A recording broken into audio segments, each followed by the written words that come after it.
Civil Rights Division? Is that why you're all here? Is that the issue? Claims Commission bill? I didn't realize there was that much interest in the Claims Commission bill.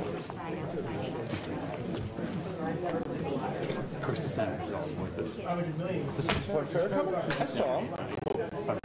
He was zero chance. Zero chance of him coming to this day. No. Just speaking of the press. He doesn't do press. Yeah. Gary. It's like a movie. Gary is.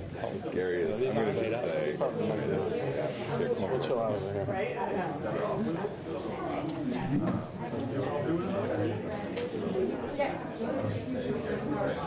You should. I want to know this is just a house.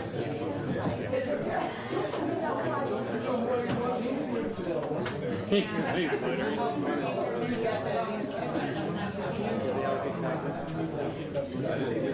We just think I'm smart.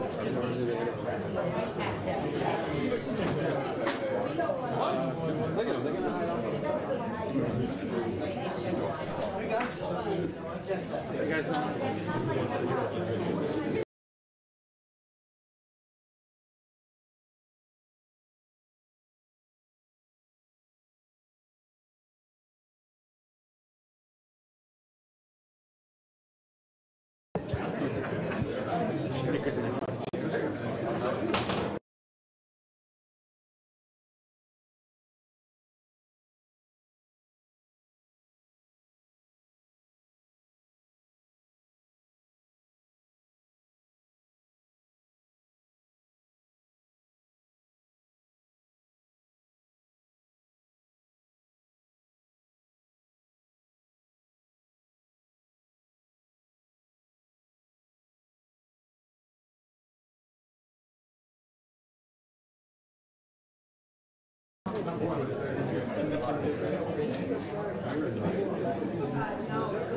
It's like, no, you guys do. They were using the excuse I didn't wear a tie. Yeah, especially since you've been on your road trip. Usually one of his not wearing a tie. You guys all set? Everybody good? Can I borrow yours? All right, ready? All right, guys, we'll get going. Can we shut the doors? Yeah. Can we just Shut the doors? grab those doors? Yeah, thank you, just to avoid some background noise.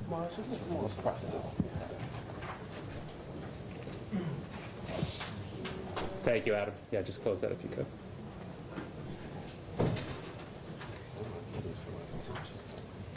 Great. All right, thank you all for being here. My name is Michael D'Agostino. I'm the House Chair of the General Law Committee, D91 Hamden. With me is the House Chair of the Judiciary Committee, Representative Steve Stafstrom, and the House Chair of the Finance Committee, Jason Rojas. We also have Juan Candelaria and Josh Elliott with us here today as well. We're here obviously to talk about the legalization of cannabis in Connecticut. And I know you all have some questions and we want to get right to them, but just a couple of words about process so you understand why we're here and doing it this way. Look, legalizing a substance that has been illegal for more than 80 years is a complicated process. And the way we approached it this year was to sort of divide that process into three main areas: regulation, decriminalization, and monetization. And so the three committees of the legislature with cognizance over those areas are the General Law Committee, the Judiciary Committee, and the Finance Committee. And so we've been working behind the scenes as chairs, with our Senate chairs, by the way, who could not be here today, and with our staff to work on a comprehensive bill that deals with the legalization of cannabis. But because of the procedure in the legislature, we could not just have one bill. So each of those committees of cognizance, General Law, Finance, Judiciary, are going to have their own bills that deal with those particular topics. Again, regulation, decriminalization, monetization. The bill that's been released today by the General Law Committee doesn't have a bill number yet. I expect that shortly. It's LCO number 6090. Deals with the regulatory structure, the potential regulatory structure for the legalization of cannabis sales in Connecticut. The Judiciary Committee, and Representative Stafstrom will talk about that, this has its own bills out today as well, dealing with aspects of decriminalization. The Finance Committee does not have a bill out yet. They really have to wait and see what comes out of our committees before they do their final piece on taxation and other questions about the monetization of cannabis legalization. So that's the process that we've been following. And I want to stress one other thing that I hope you all will report, and I'm going to say it many times. This is just the start of the process. The bill you have before you today is just a draft. It is the first draft in a complicated and complex process. There will be things in that draft that advocates don't like, things that are not in it. This is the start of the process. We want all different caucuses to weigh in. We want the public to weigh in.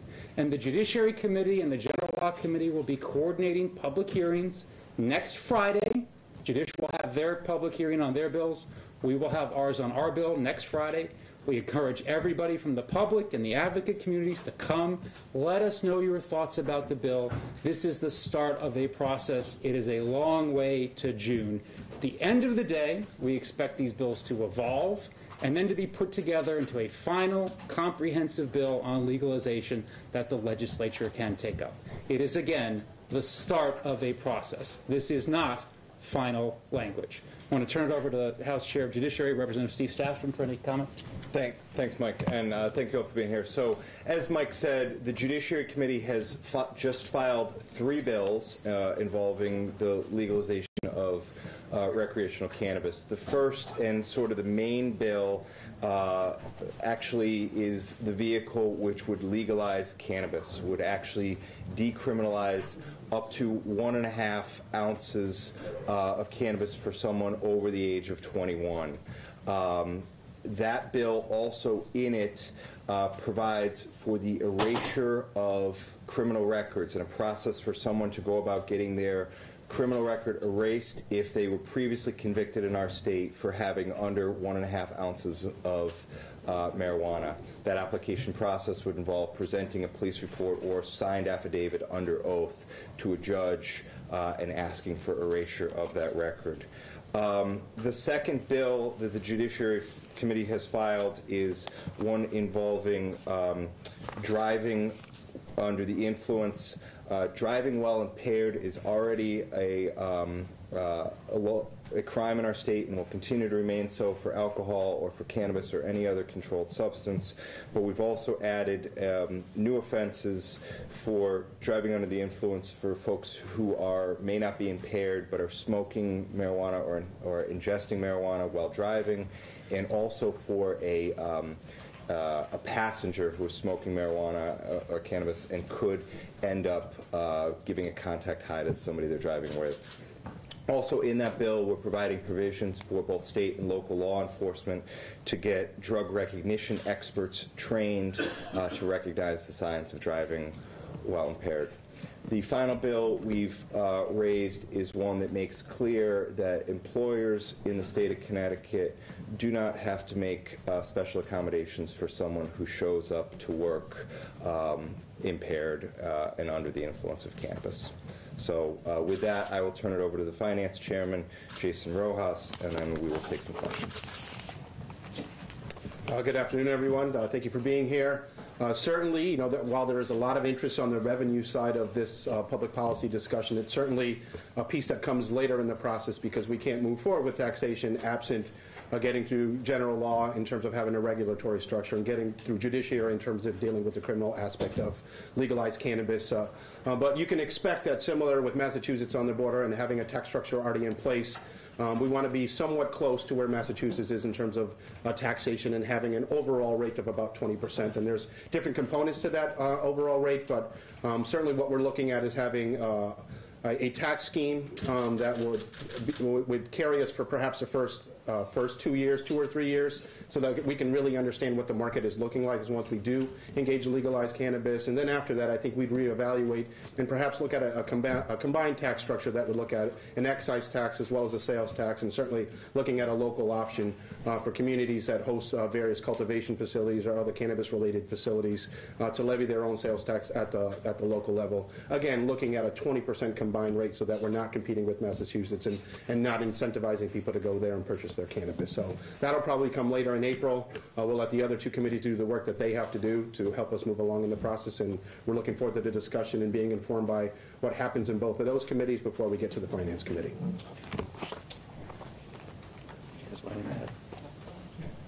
Sir? I just want to thank my colleagues for all their work that they've been doing. A large part of this process, and especially since my colleague Mike D'Agostino is from Hamden with me, we talk often about this. He knows how important this has been to me personally, that the advocates have done such a good job of ensuring that their mark is on this bill that's coming out of general law.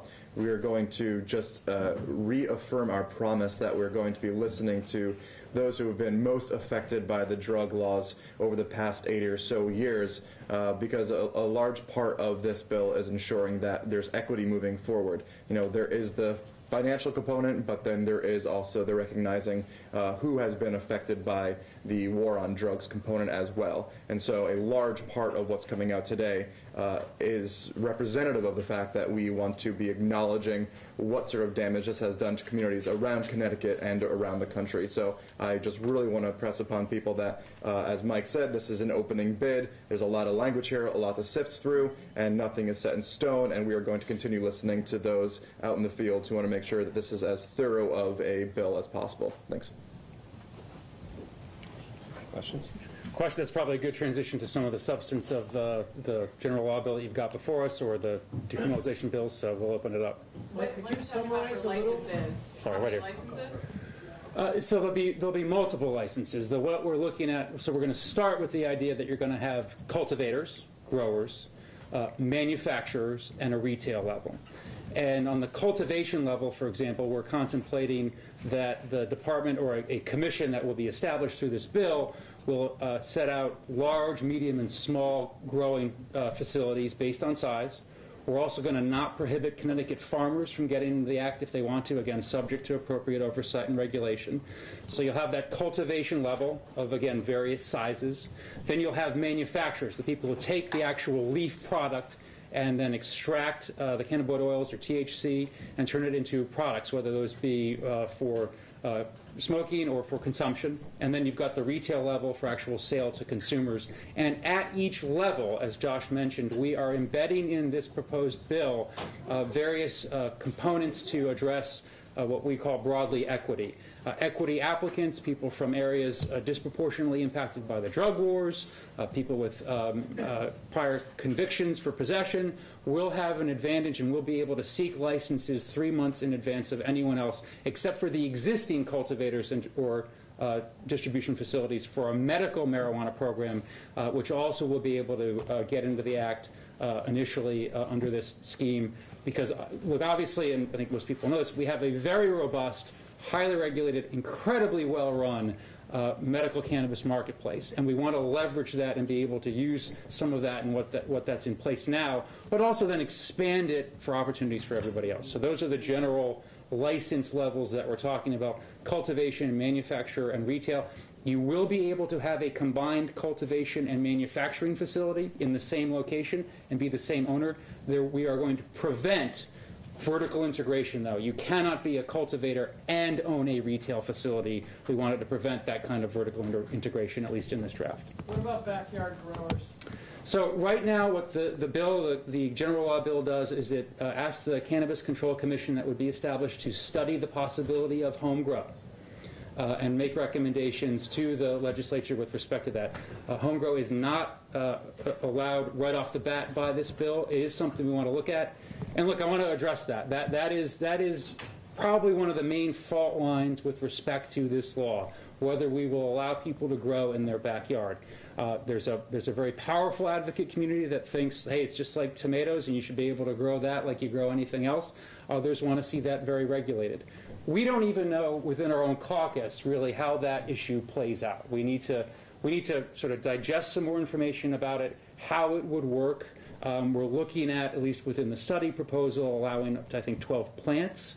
But it would not be allowed, at least in this draft right off the bat. I cannot say at the end of the day whether it will or will not be in there. What about, you said cultivators could have a retail establishment. Manufacturers? Cultivators cannot have a retail establishment. Manufacturers? Cannot have a retail establishment. There is a divorce there. You can be a retailer, but you can't be a manufacturer. Correct. You can have a combined cultivation manufacturing facility, which, by the way, is currently what our current producers are. They are combined facilities. Mike, could you back up and explain again sorry, I was just trying to follow.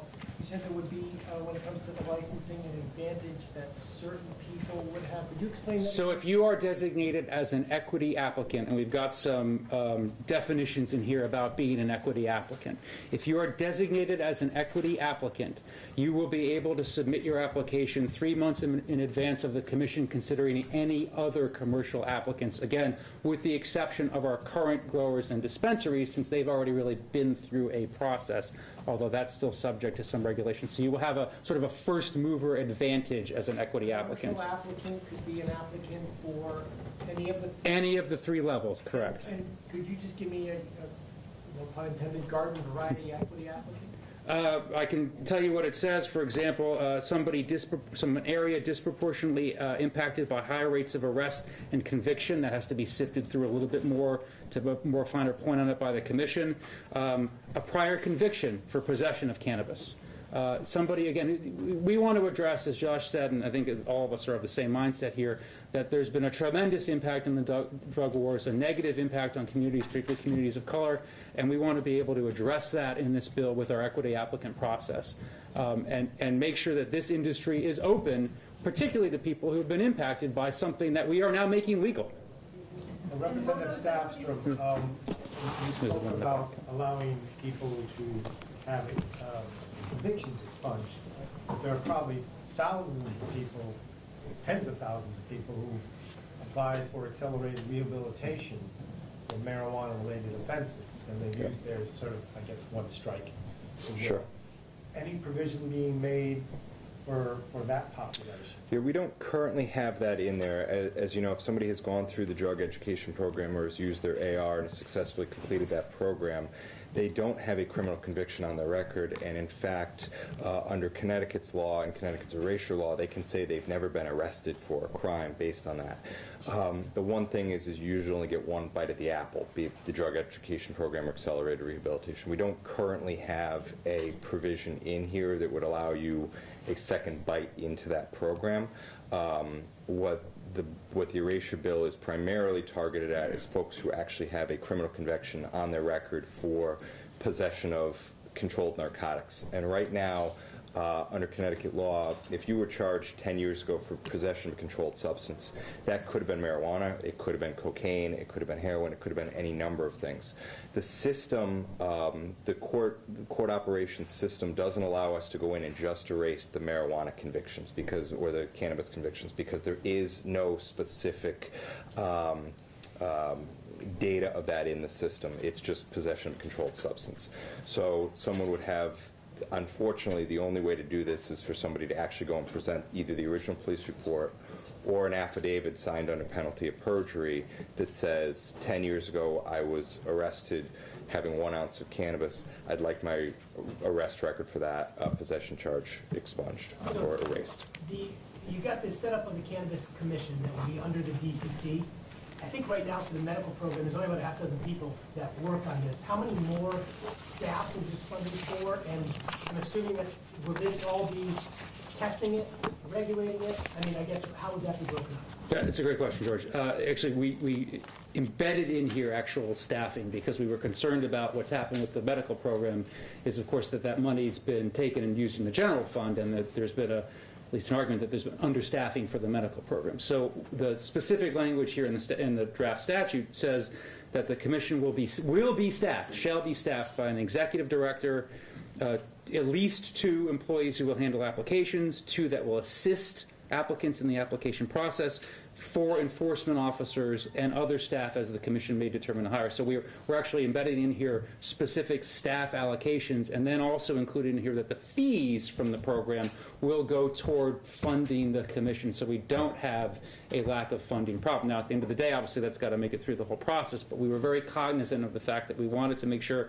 that whatever we established here was going to be appropriately staffed to handle exactly what you're talking about: testing, regulation, oversight, enforcement, et cetera, to make sure there's appropriate staff to do that. Our current staff in the Drug Control Division and DCP do yeoman's work with respect to that program. They're going to need help once we expand, assuming we expand this. Just a follow-up, go ahead. I was going to say, and do you know how long this could take to set up? I mean, is there any language in here right now as to how long it would take the commission to get set up, when we could, a start date, so to speak, if everything gets passed? So another great question. No, there's no timeline set forth in here. It's going to take some time to set up that whole process. We're assuming that it will, maybe at least a year. I don't know. That's just based on experience in other states. But in order to address that, one thing that we did here at the end of the act is we said, I mentioned this earlier, we are enabling DCP to enact or propose immediate regulations that would need to be approved by the governor's office through that process that we currently have to allow for the immediate sale through the existing infrastructure, the current growers, and on a temporary basis to get up and running. Well, actually, we think there's a great benefit to that, not only because it will enable consumers to start buying and the revenue to come in, but also we'll be able to learn from that process, sort of on a test case scenario based on a robust infrastructure that we currently have. So we really like that idea of a transition period with our current growers and current distributors on a temporary basis until we get up and running, so that there's not this tremendous lag like you saw for, I think, at least 2 years in Massachusetts. So we wouldn't have that, again, leveraging our current infrastructure. By the end of the year, potentially? I mean, if this goes... Well, if this goes through as soon as it passes, then as soon as those regs get in, you could certainly see before the end of the year with that current infrastructure, and then hopefully not too far after that, to get a control group running up. There's another question in the back that I don't think we got. Yeah.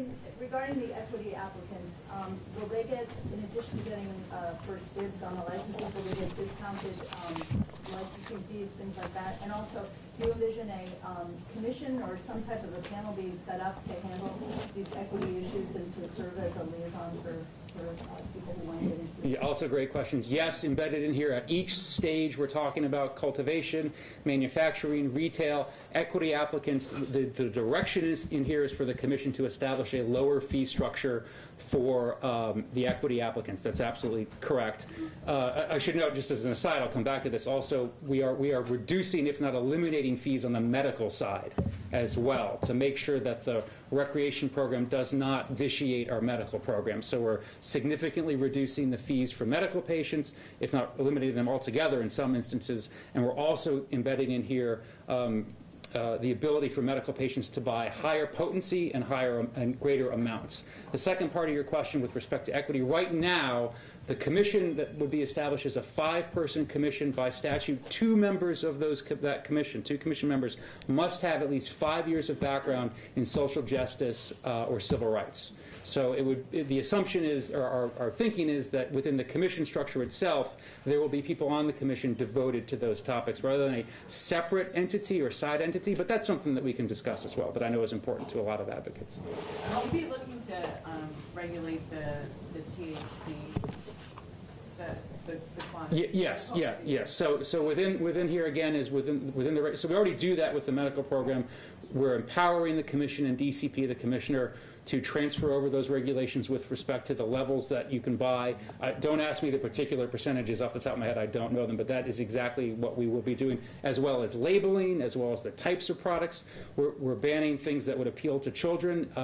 There's language in here that would likely prevent, for example, gummies from being sold, because again, we want to make sure we've got a good balance of appropriate product availability, but also we want to try to balance out making sure that we're not appealing to children too much. So child-safe packaging is in here, is directed to be in here, things like that. With respect to the levels, as I mentioned, the key part in the level aspect is that you will be able to buy higher potency if you are a medical patient. Is there a state that this is modeled after, or do you kind of take a little bit from all the states so far? I mean, Great. At least on the regulatory side, I can't speak for criminal because I think you guys are kind of on your own here. It's very sui generis in Connecticut on that side. But on the regulatory side, yeah, we looked at a number of states, Massachusetts, Colorado. Frankly, we jettisoned any reliance on the experience in California, which is kind of a free-for-all. But really, Colorado and their experience, especially the first few years with respect to packaging that they had issues with, the marijuana the commission that they set up in Massachusetts, we looked at that. We also got some very good input from different advocate groups who were sending us things. We looked at what they sent. While the governor's office didn't weigh in on this bill per se, we did ask DCP for some overall thoughts, the Department of Consumer Protection, and we included some of their thoughts in here as well. And do other states have equity applicant setups? I mean, or is this something? Massachusetts was a pioneer on that, but they felt like that and you probably can speak to this better than I can, but we felt like the Massachusetts experience, actually, they've had some problems while they wanted to encourage it. They didn't get the number of equity applicants that they thought they would get, so we tried to be a bit more aggressive in the equity proposals that we had. I don't know, Juan, if you want to address that at all in terms of some of the other pieces that other states have. Yeah, also when we look at California, they have embedded some pieces in there. And when you look at the licensing structure, it makes it affordable for people or communities that have been impacted to really actually into the business, right? They have a combination of what they call like microbrewers, for example, where you can actually cultivate, process, and sell at the same time. So, but they're at a smallish scale, so that gives the opportunity for others to also enter the market. That's actually just to follow up on that. So one of the things, while we're not allowing the micro businesses right off the bat, the commission is charged with studying the idea of an integrated micro business, small scale, vertically integrated business. We do want to look at that. We just felt we weren't prepared to put that in statute right off the bat. Again, this is something that at the end of the day could change. We shall see. How robust is the medical marijuana production? Are you convinced that they can handle extra yet? We are. We've believe that? we've been in constant contact with them. We've gone and visited the facilities. Yeah, Curaleaf is doubling their production over the next year. Yeah, we are very, and then we rely on DCP, of course, to tell us and they tell us that there's no shortage. I mean, we've heard anecdotally from some dispensaries who say that they can't get what they need, but when we've dug deeper into that, especially with DCP, who's the regulatory body, we don't think that there's an issue, and we're convinced that they can meet the immediate need. I think in the long term, though, we're going to need more. I do think that. What about the issue of banking? This is like a cash economy. No one can bank. Judiciary, general law. So we have in here at each level a requirement for each cultivator, manufacturer, retailer to use some sort of electronic verification system as the commission may approve. A number of them are being developed out there that allow for that kind of automatic banking. They're pretty good, and they work pretty well. And again, the experience of the current cultivators and dispensaries is that they've not had a problem with banking. So we don't anticipate that to continue to be a problem, or to be a problem. Representative Rojas, following the finance.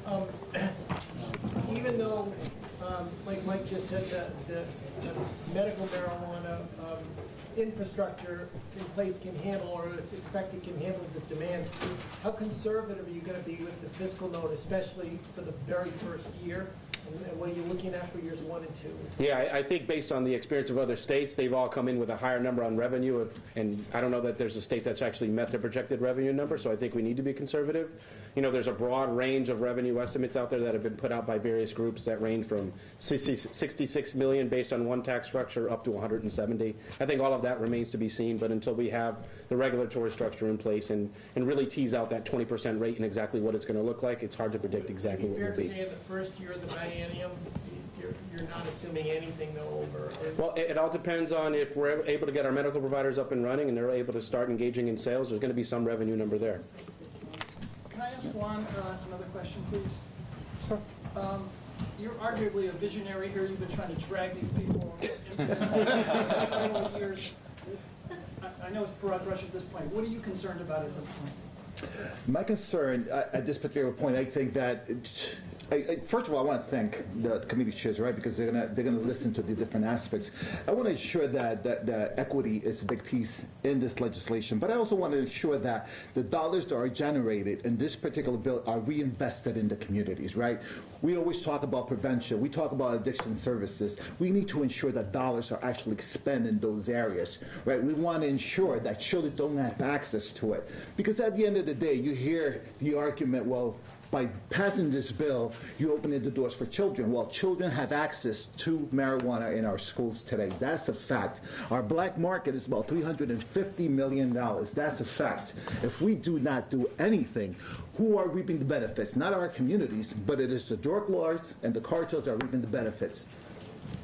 And as long as we have the equity piece in it, that is equitable for everyone, and that also our pricing is not, our taxing is not as high that we can actually compete with Massachusetts. New York will be the next state.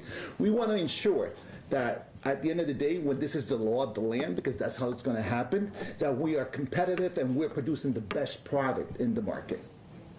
That's our goal. I only see House members up here. You guys.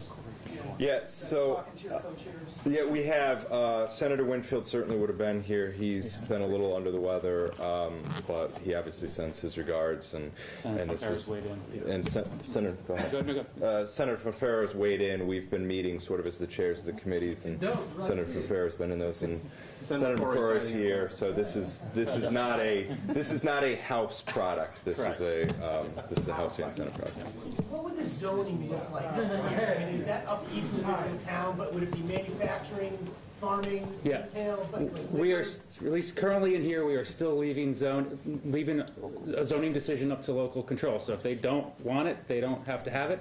We want to have a conversation about that, though, because there's an argument to be made that if you just leave it to, again, the 169 towns in Connecticut, then maybe you have just a total concentration in the 91 corridor and maybe a couple other cities.